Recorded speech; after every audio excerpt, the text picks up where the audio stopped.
Okay, what's going on, guys? Welcome back to another video. Today's video here for Oshi uncuts Season 3, Episode 7. This season has been nothing short of absolutely fucking phenomenal. The first 6 episodes have been so good, man. This season has been so good. Like, I hailed Season 2 as like a favorite season of mine when it aired. It almost won my Anime of the Year for 2023, I think was the year it aired, right? 2024, maybe? I think, no, 2024. I almost put it as my Anime of the Year. And this season is honestly living up to that level, and it might even surpass it. Like, this season is so fucking good. Every episode is so good. Last episode we had, in my opinion, the perfect culmination of Kana's character up until that point. I don't believe her story is anywhere close to over, obviously. We still have the fallout of the situation where she has to actually go deal with what's going on, which I don't know if we're going to get in this episode. I honestly even theorized we might not get it at all because that doesn't feel like the point of her character arc, but alas, we will see in this episode. And also at the end of last episode, it was showing Akane and Aqua, which made me think we're gonna shift focus over to them for a bit. I'm not entirely sure. We will find out in this episode, of course. But yeah, it was just so good on every level. I love literally every single bit of it. Kana pushed to her wits end. You know, are you gonna sink or are you gonna swim when you're at wits end? Nothing's going right. What are you gonna do, sink or swim? And she's choosing to begrudgingly swim as much as she can. Obviously, like I said, she even ended her little, like, she stood up and was cheering and smiling, but then she cried in the end anyway. She's still stressed. There's still a lot going on, but she has found a new starting point, a new fight in her to continue going, despite how, no matter how much this industry tries to fuck her over, because she loves doing what she does so much. And yeah, it's gonna be super interesting to see her going forward. I wonder how maybe like her and Ruby are gonna clash or something like that, because Kana has effectively taken up the position of Ruby from season 1. She's gonna do everything as herself, tried and true to herself going forward, and that's completely juxtaposed to how Ruby's been doing things the entirety of this season. So I'm just very curious to see where that plot goes, but I get the feeling we're gonna maybe move a bit away from that for the time being, because like I said, last episode ended with Akane and what I assume was Aqua. It looked like Aqua under the hoodie, but I couldn't fully tell. It could have been Hikaru as well, but it looked like Aqua. Akane is getting herself into some really deep shit here, which is worrying, that she's actively going to the agency that Hikaru's at, because if he knows of her and knows that she's like looking into him, he'll fucking kill her. We know this guy has no qualms killing people whatsoever. He will fucking kill her. So yeah, I'm nervous to say the least. Some people were commenting on like how last episode was either we had some people say it was too unrealistic for her to bounce back like that. Then we have some people say on the complete opposite end, like some people say it was too unrealistic, too idealistic for her to be able to bounce back from the pit she'd found herself in. And there's other people saying it was too cynical because her only way to bounce back was to just bounce back with hatred towards the industry and how dirty it's done her and things like that. And I was thinking about this, and I don't really agree with either, because it's just how this one character is choosing to deal with the situation at hand. Because there's people talking about, you know, an overall message from the show tends to be overly negative towards the industry, and one of the biggest complaints, I forget who said it, but it was somebody in the Discord, and I think some comments parroted the same idea, that this show doesn't provide, like it has a very negative outlook on solutions and things like that. I think I might be parroting what they said incorrectly, but alas. And to that I say, this is just how this isn't trying to fix the issues within the industry. It's pointing them out and showing our characters try to navigate them. It's not offering an end-all be-all solution to the industry's issues. And in Kana's situation, which is a unique situation, not every character is going about it this way. Like Ruby is filling into the system to deal with her revenge she's trying to go through, and she's taking every little dirty cut and corner that she can make to get up as fast as possible. Then you had Aqua, who was going through, despite using people, he was also in any situation trying to help the people around him up as well.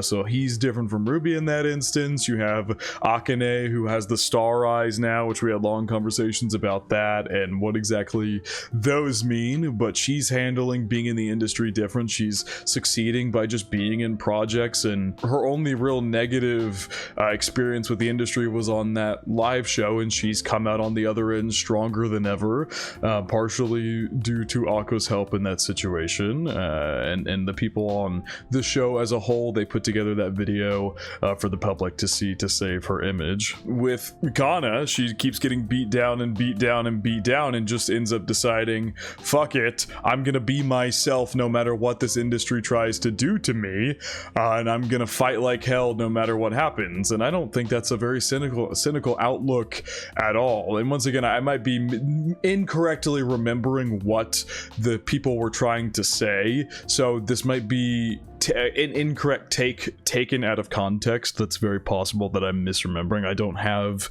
the comments up. I'm just going off of memory from things that I read and comments and in Discord discussions and things like that.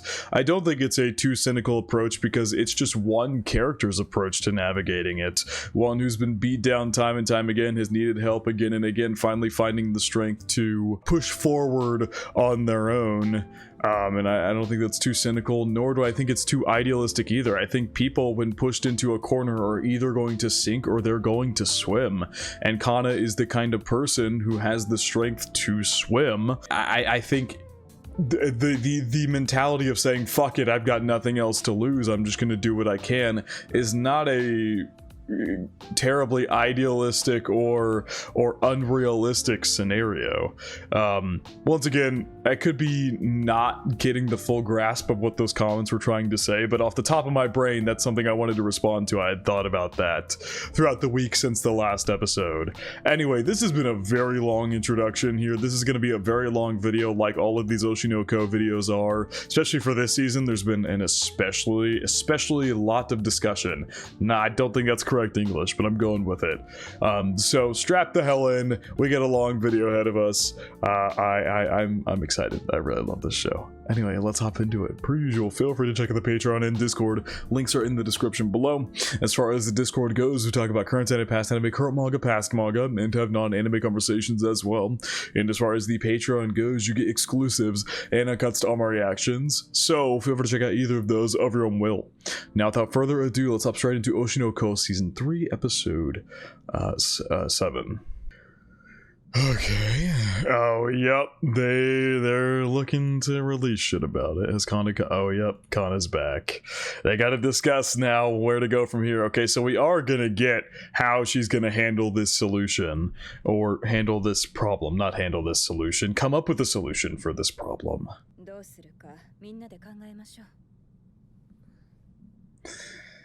Yeah. Visibly down in the dumps. Our crazy cat lady is crazy.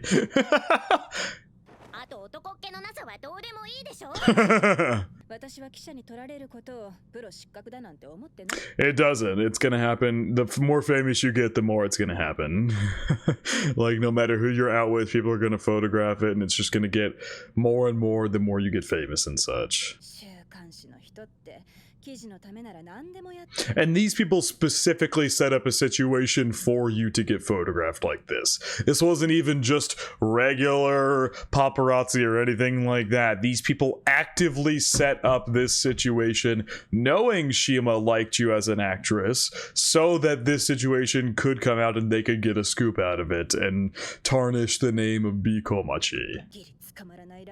Barely legal tactics.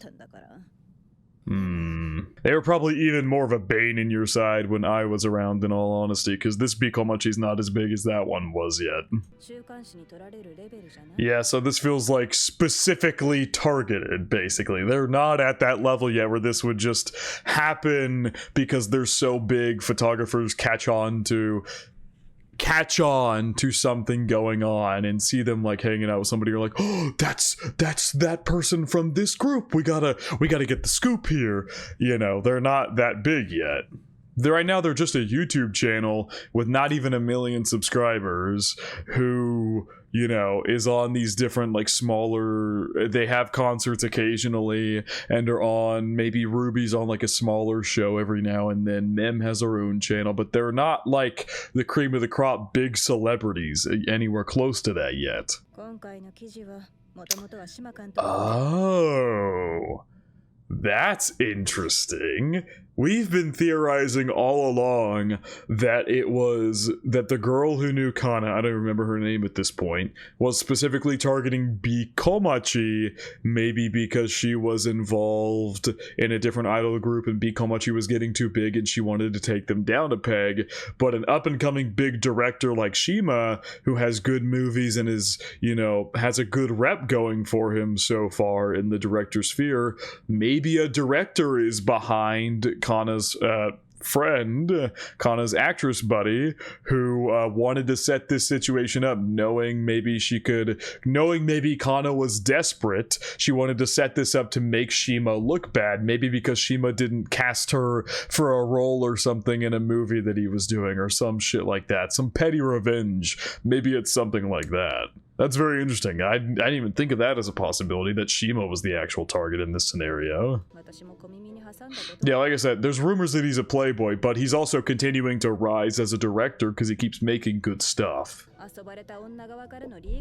I bet you this, yeah, like I said, some petty revenge shit. Either, you know, she was with him and then he went and got with some other girl and she got pissed, or it could be, like I said, that she didn't get a role she wanted or something like that. And knowing he's a playboy, she used that rumor with Kana to, yeah. He just got caught up in the mess. And Kana knows exactly who it is. There you go. Mako was her name.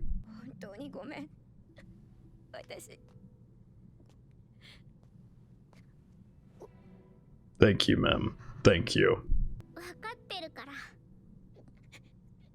Oh. Stop thinking straight at that.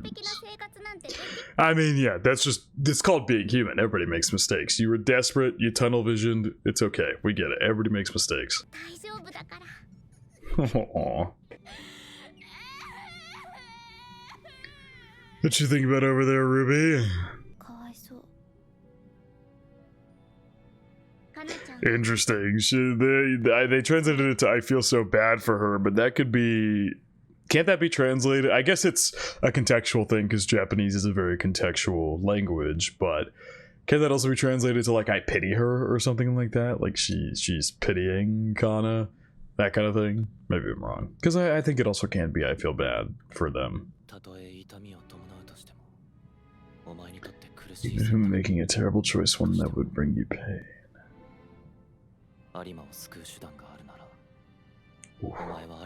Ooh, I love the light in his eyes here. Holy shit. Even if I've been making a terrible choice, one that would bring you pain, would you want to?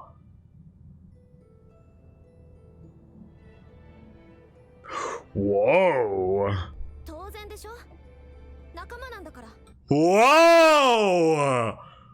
Whoa! Whoa, I just got fucking chills. Ooh, I love that. I'm like speechless. That's so good. Like they were hiding her right eye here for a minute, but literally that brought out the old Ruby there. And she said, "Do you even have to ask? She's one of us." So what does that mean, Aqua? What exactly do you mean by that? That's so interesting. That just for a minute talking and asking about Kana and everything, and then bringing up a situation where it's like, if you could help her, but it would be a painful decision, would you do it? And it brought out that other eye again. Her old eye. Oh boy, what is Aqua about to do? I don't like that look on his face. What the hell is he about to do? He's definitely about to do something to try to help her, but... And the eyes are back to how they were.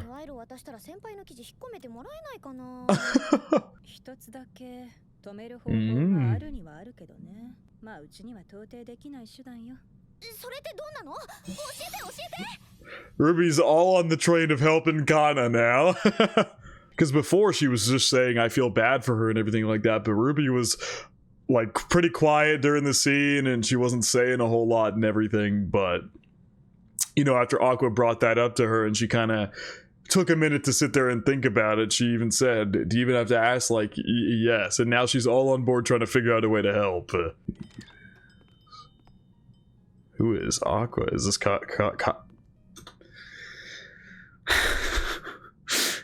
Is this Kaburagi here? Who is this? Yeah, it's Kaburagi, I think. Never mind. True Showbiz Weekly writer Kazuhiko Itano. This is the reporter. I literally, this is so funny because when I first saw the reporter like 2 episodes ago, I thought it was Kaburagi at first. They look similar, okay?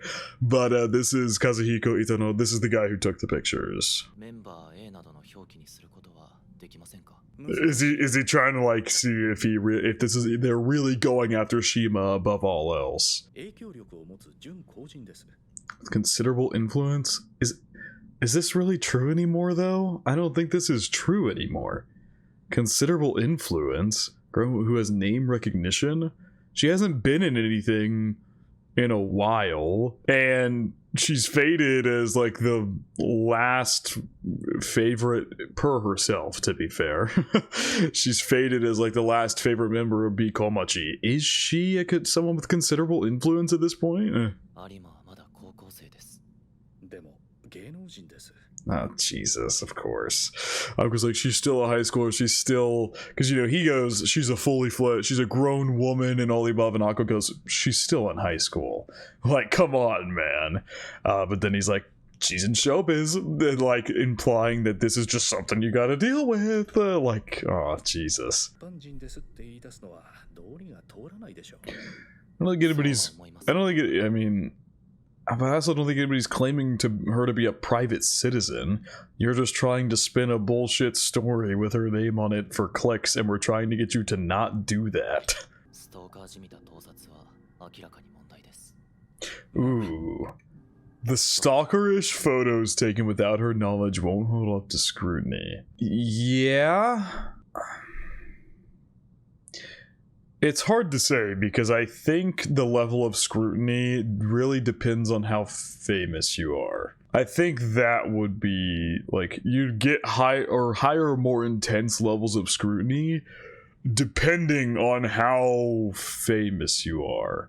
I think would make the most sense. I lean towards agreeing with Aqua here in this scenario that they wouldn't hold up to scrutiny. She might get a little bit of hate, but I feel like given how Ruby is the figurehead of B Komachi, I feel like she'll trump that out, maybe?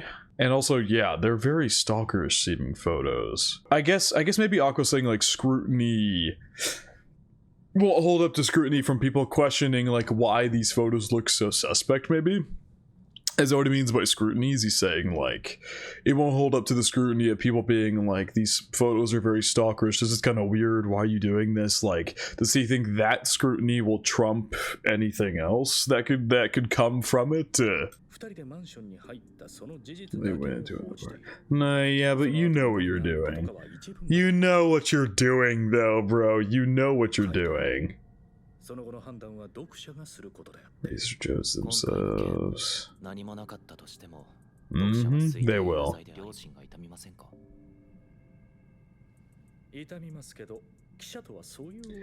Ah, god damn, he's just another one of those people who's just like, I mean, yeah, it sucks to have to do that, but it's part of reporting. Oh well. He's one of those people. Supply meets demand, huh? But the supply could meet...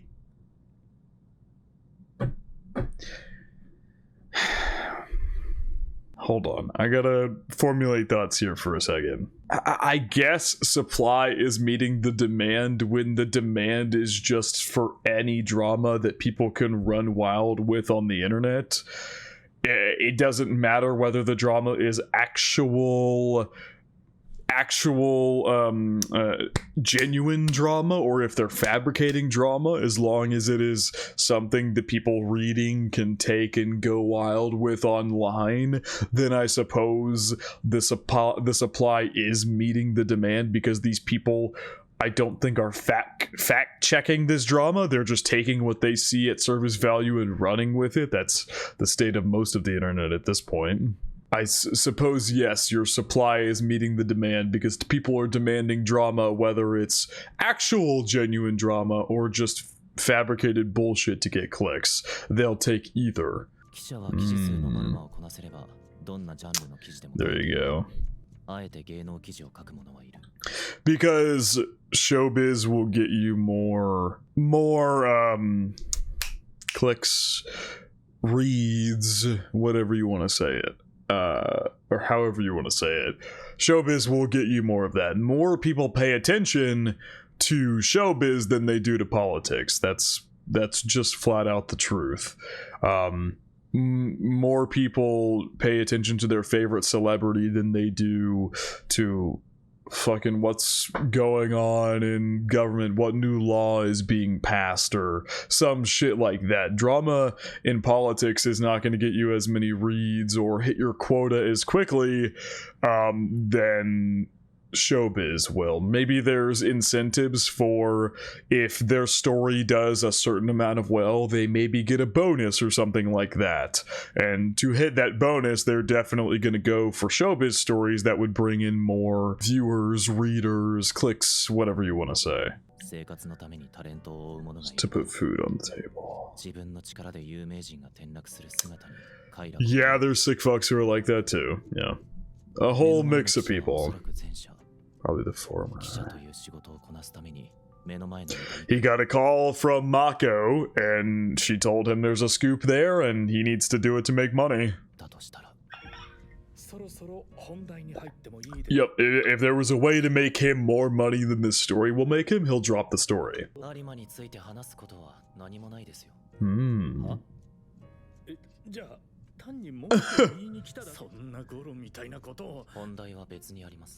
Okay, I love how Aqua gave him a minute to just get upset, and then he's like, no, I got something else.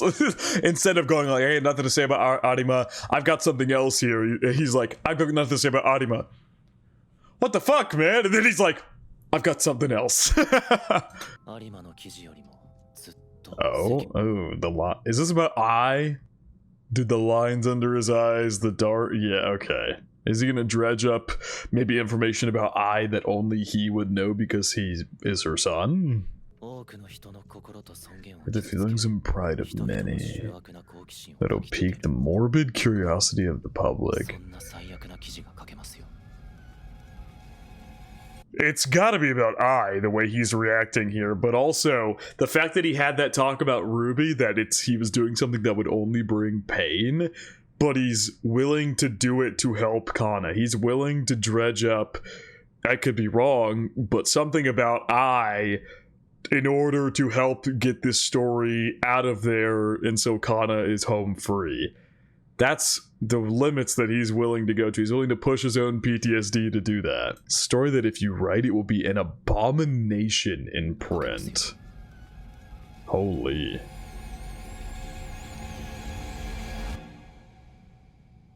True Showbiz Weekly Street Date. So what is it? What do you give? Oh my god, is everybody freaking out about this one? Good morning, Kana.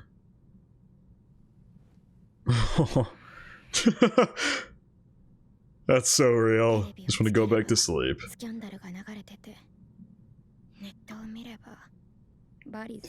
You're about to be very surprised. Your boy did something for you. But she's gonna do it anyway. Let's go. I love it. Oh, God. Whoa, that's such cool visualization. Ooh, that's such cool visualization of where her mind is at. It's like if she turns on that TV, a bunch of fucking icicles are just ready to stab her all at once. Whoa. Nice. And she pushed through anyway. Was I right? Knew it. Fucking knew it. I knew it. I knew it, I knew it, I knew it. Could he be outing them as Ai's children then? This is a risky move. Shields were found marked. Yeah. Just so shocked. All of them are just so shocked.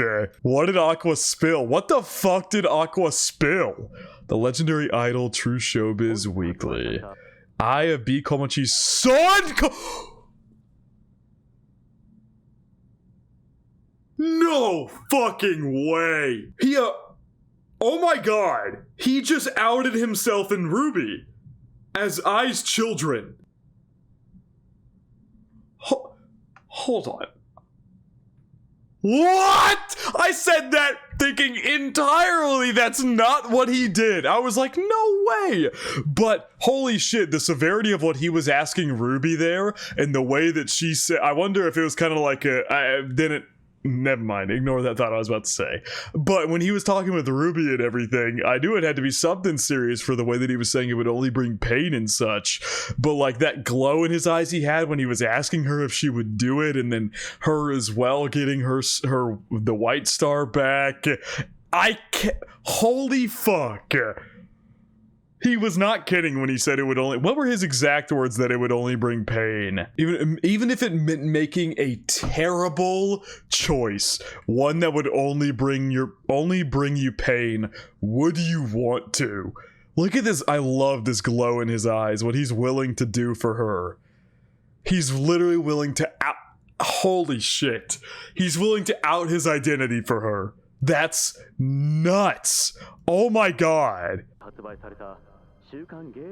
And yup, fucking Saito's there like, what? And Ruby's going over with a mask on.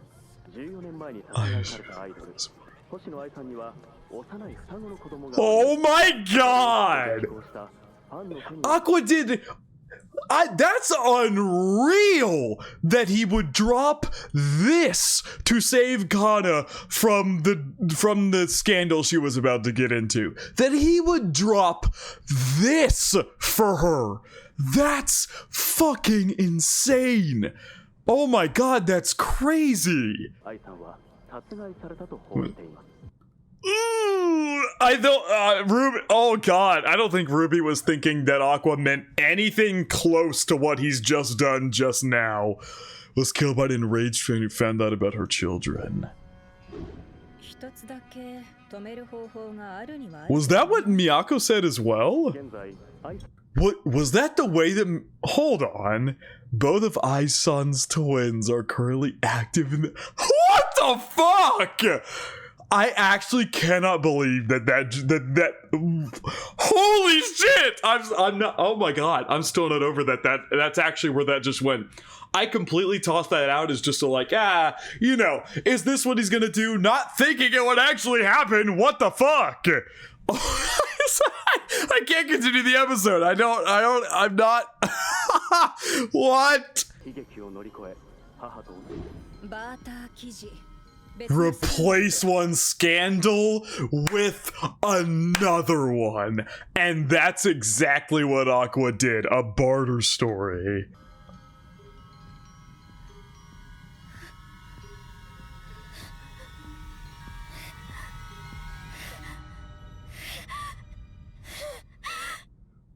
Oh god, dude, her eyes just started getting even like darker. Holy fuck. Yeah, Ruby was not ready for that. Oh my god. That's so crazy. I don't think you had to go that hard for a barter story, Aqua. Oh my god. This is the biggest barter story of the century. Holy shit. This might be the biggest piece of news the Japan media has gotten, literally probably since Ai's death. Like, she was that big. Had twins at 16, who was B. Komachi's Ai. Children born to a de facto marriage are also considered illegitimate. Like, oh my god. Is this gonna end up? Oh my god. And the fact that Ruby is in the new B. Komachi, and now people know that she's actually Ai's daughter. Ai-san was murdered in her home by a fan 14 years ago. Murder from 14 years ago. Son speaks. Ai of B. Komachi's secret child. Her son, Aqua Hoshino, reflects on his past. Oh my god. Sending all of Japan into mourning. I wonder if they're gonna bring, like, I don't know if this is gonna bring more people to be fans of Ruby because she's actually Ai's daughter, or the implications of this are, the like ramifications of what this could do is like, holy shit. That was the craziest barter story to drop imaginable. Genuinely.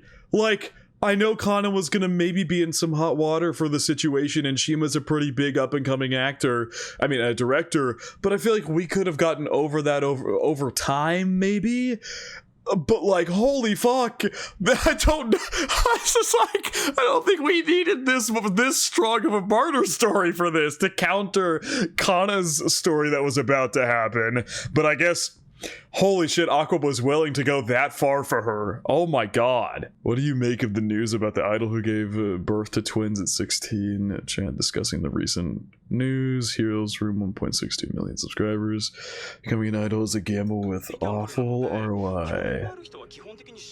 It's something an intelligent person would do. Yeah?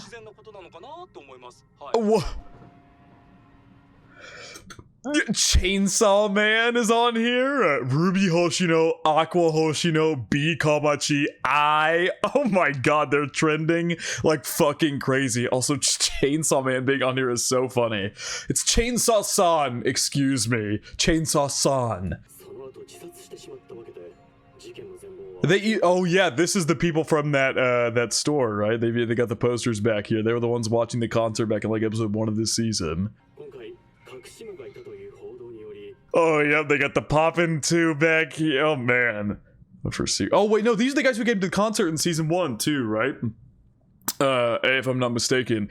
In the last concert of season 1, they were there and they became fans of the new Komachi there. He's even got an eye sticker on the back of his phone. Told the magazine the following. I wanted to explain the matter in my own words before it became public knowledge. Why'd you choose to reveal this information? And they have no statements from Ruby because she was not ready for that.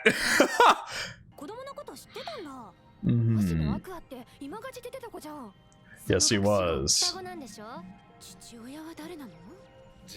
Actually, honestly, now that I think about it, the fact that Aqua is like back on the idea that their father is still alive, we haven't seen him fully reinvest himself in this revenge yet. His dark stars have not come back, but he knows now that Hikaru is still out there. He very well, this could also help him get closer to people trying to figure out who the father is so that they could expose who their father is. Now that he's just got the public going out there, he's probably taking this situation as like, I can both help Kana, and now that I know my father's still alive, reinvest myself into that. Just balls to the wall this time. No, I'm throwing everything out there. That's just a possibility, by the way. He obviously did it to help Kana, but I do think it's very possible he also could have done it to aid his own case at the same time. Also, he didn't get his eyes back in the scene at the end of it, did he? No, he didn't. Some genes is crazy. Way to promote himself. Yep, I was gonna say, could in theory bring more fame to Ruby. And now Akane's seeing what Aqua has just done. Is she starting to pick up on the fact that he might not be so keen to the idea that his father's dead anymore? Decided to do things that way.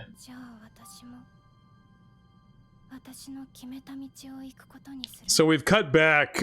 Okay, this is a bit weird timeline-wise, because last episode Akane was already showing up to the agency, and now this episode we've cut back to before she went to go do that. Ooh, beautiful piano.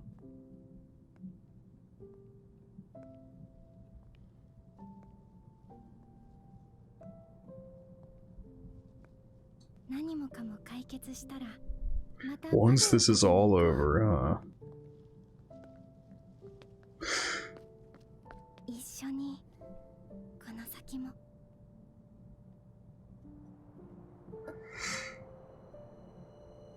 No, oh my god, yeah? Who the fuck? Was that Hikaru? A good fucking catch, bro. What the hell was that? Oh my god, some guy accidentally ran into her. I was like, what the hell, man? Random death scare for no reason. Just a jogger out here.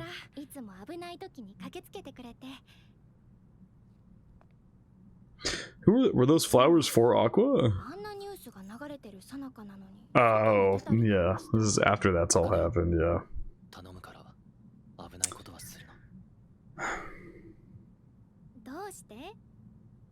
I don't like those blank eyes. She knows she's been caught trying to play it off. That was a long ass still frame. Yeah, why are you here?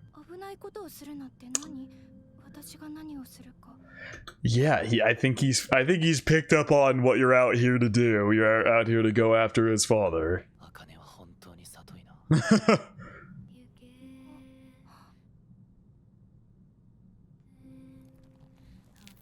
Oh my god. Did he put a tracker in her? That's crazy.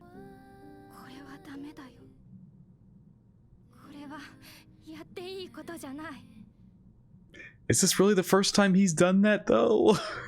I mean, listen, Aqua's not an angel.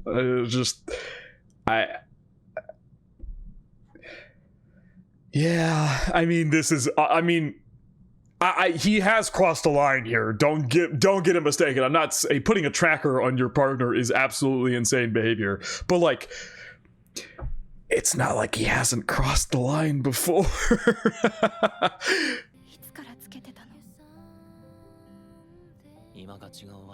That's from the beginning. He's been watching her. Might find a lead of some sort. Track if you made contact with the master. Yeah, oh my god. This might be the end of these two. Now that Akane's going out and doing things so dangerous, which we know Aqua doesn't want her to do, he's been very much... His whole thing is very much I'm gonna do this. Nobody else is going to get hurt or do something dangerous. He's very much been like that this entire show. And so if she's now going to make runs at his father, he's not going to allow that. Damn.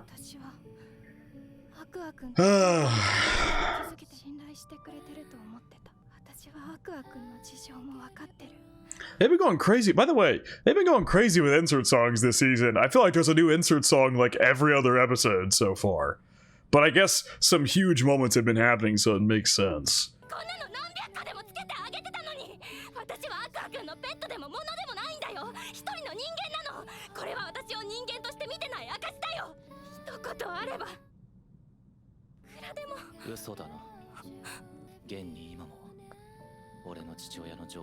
And she kept it.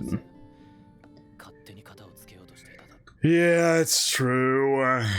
Yeah, because she's sitting here saying, I would have done anything if you had just asked me.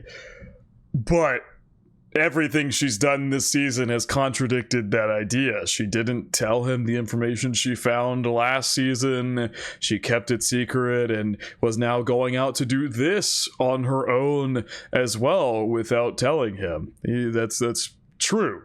I mean, it is very true that she was intending on handling things on her own so Aqua could stay the way that he was. But this whole, yeah, this is fucking brutal. Oh my god! She was actually going to flat out kill him herself because she knows who his father is. Holy shit. But now that Akane knows who his father is, aren't we barreling towards the end of this series, like, really quickly? The whole thing was finding the identity of the father, and that's done now. And now Aqua himself is going to know what it is as well. There can't be much more to do.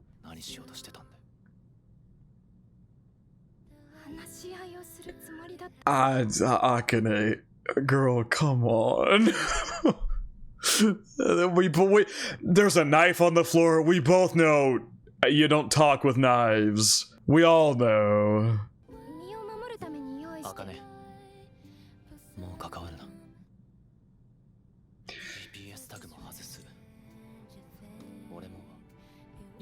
Oh my god, wow. Yep, they're splitting up for good. As much... How do I put this? People are probably going to take this wrong. This is a good thing because it protects her life and she doesn't become a murderer in the process. I would say this is a good thing. Don't take that like I'm celebrating. This whole situation fucking sucks. But this is a good thing for her own safety, that she's not going off on her own to try to kill this guy who's a owner of an agency, probably has security, all the above, and he has no qualms killing people, probably would have killed her too. This is a good thing. And it's honestly, if this Aqua was tracking her like that and doing shit like that because he didn't remotely trust her, whether he was right or not, he completely crossed a line in doing that. And it's just, yeah, I think splitting up is the better option here. I'll get your life forever. Oh my god, the darkness in his eyes. Both this, holy shit.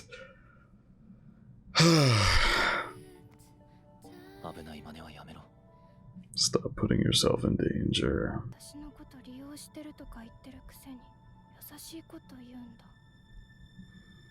It's because he cares about you. He very much cares about you. Like, that's cope from his own part to try to break things off from you. That's what he now that you're this involved to the point where you were going to try to kill Hikaru, he wants to cold turkey completely cut this off at its root. That's how Aqua has always been. He says one thing, but his intentions clearly show another. He cares for you so much that he's actively trying to make you hate him so you can just get out, basically. So he can cut you off so you're not involved at all. Not saying the way he does any of this is good, by the way. I'm just explaining what he's doing. Aqua in his own way is completely fucked. Like I said, tracking her is awful, and then the way he goes about doing things is awful. I'm not saying Aqua is a good guy in this scenario, even slightly. I'm just explaining what he's doing.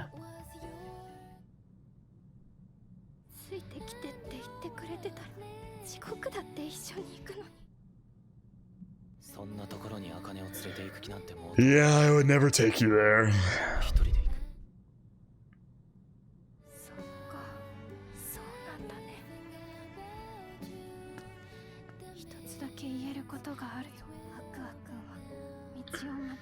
Choose the wrong path. But he's determined to go down it anyway. Good lord, is the star back in it? Oh no, I keep looking for it, but it hasn't returned yet. Yeah, I mean, he was talking to her on the phone call. He was saying, like, do I just give it up and keep living my life? What do I do? And she left that decision up to him, and she's saying, from her opinion, he made the wrong decision. And he knows that better than anybody.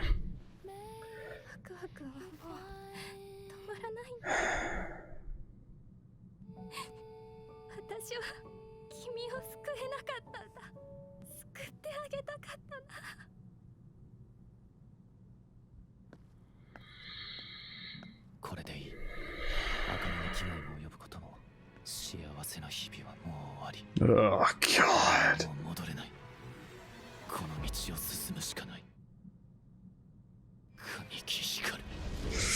Yep. Oh.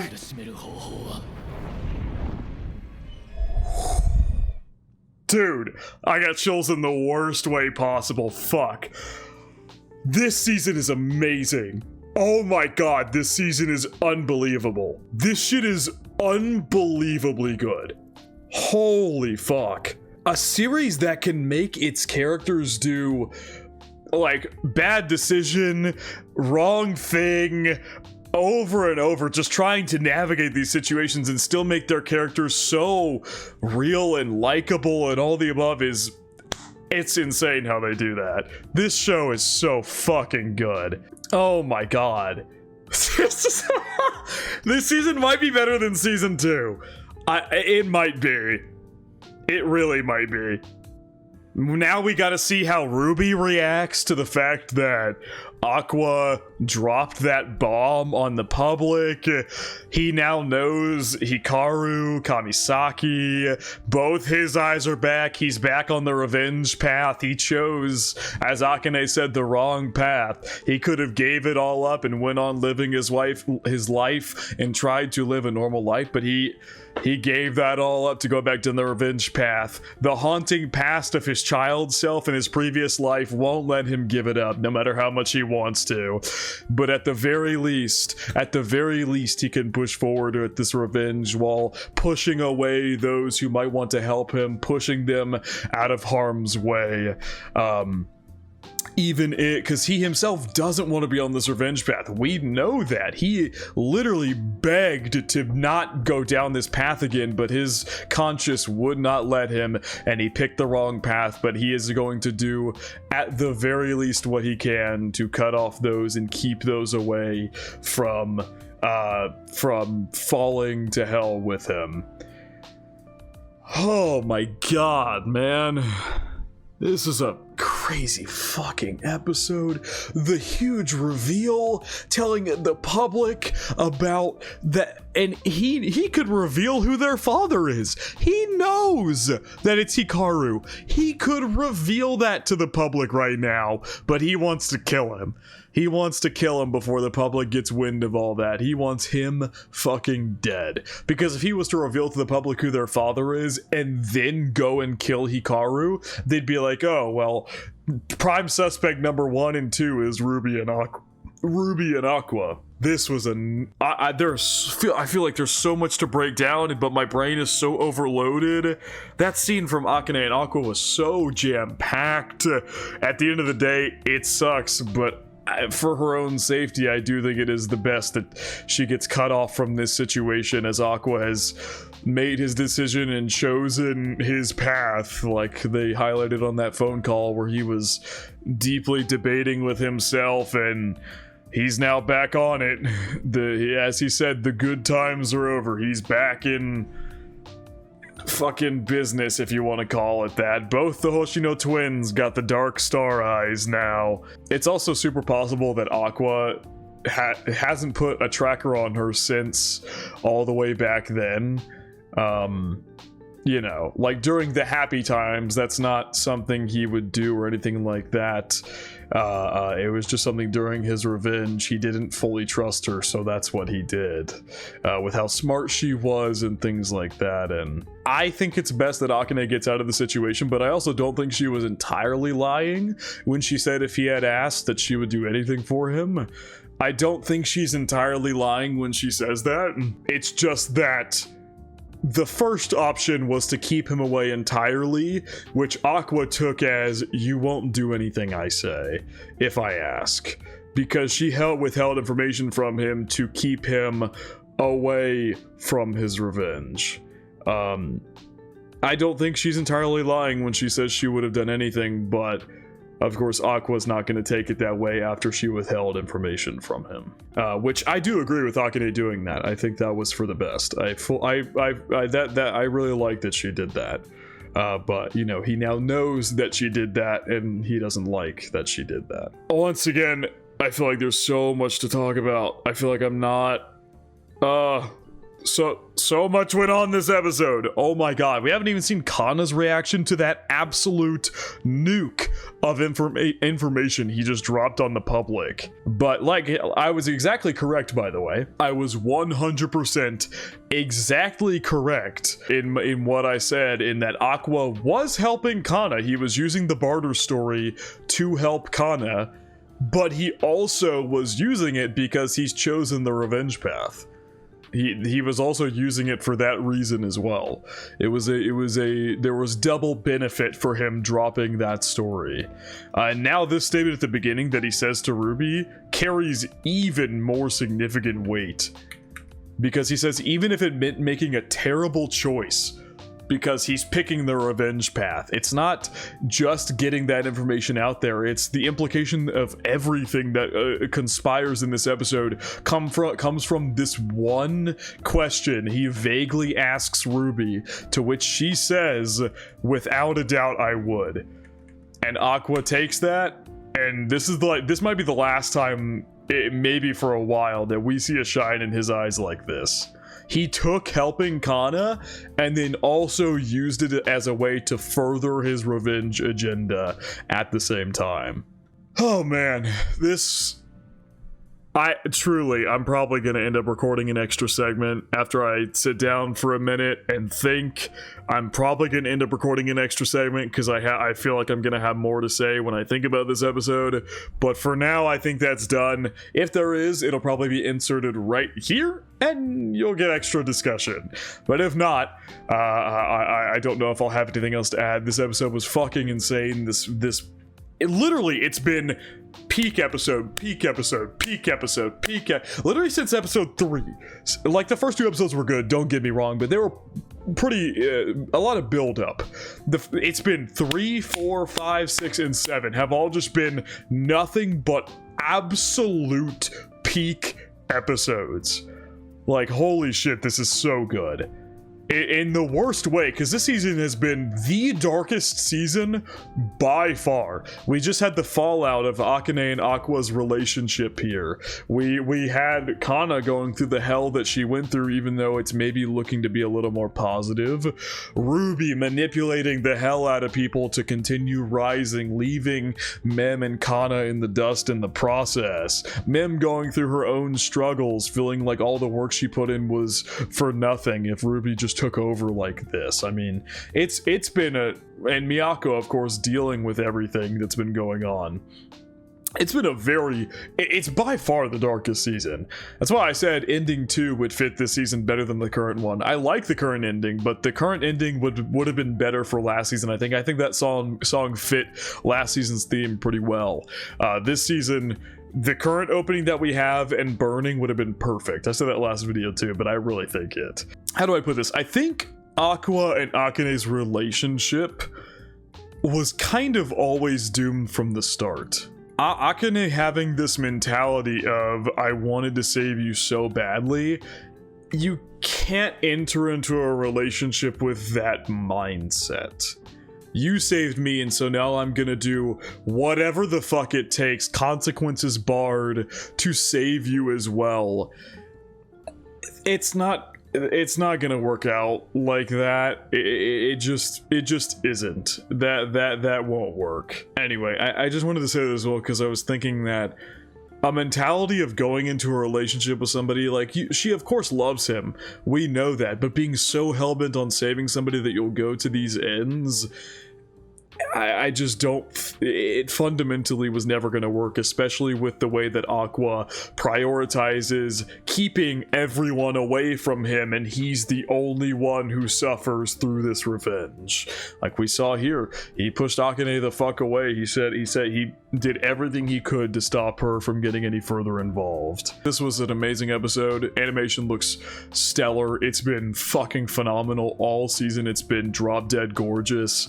The plot has been at its darkest it's ever been, but it's also been some of the best writing we've gotten, in my opinion. The way that everything is transpiring, the plot twists, the plot developments, the character development, it's all been absolute peak. Like, I'm telling you, if this keeps up, this season might be better than season 2. Ending barred, whatever it ends up being, like, this is just getting better and better in this season 3 in particular. Like, truly, I might put this over season 2. That's how good this is. This is probably, if it keeps up this quality and how good it is, gonna be in the run for my anime of the year again.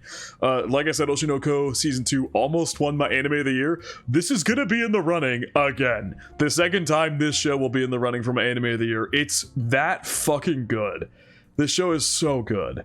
Anyway, I think that is going to wrap it up for my reaction to Oshi no Ko season 3 episode 7, excuse me. Hope you guys did enjoy, and I hope you all have a good day.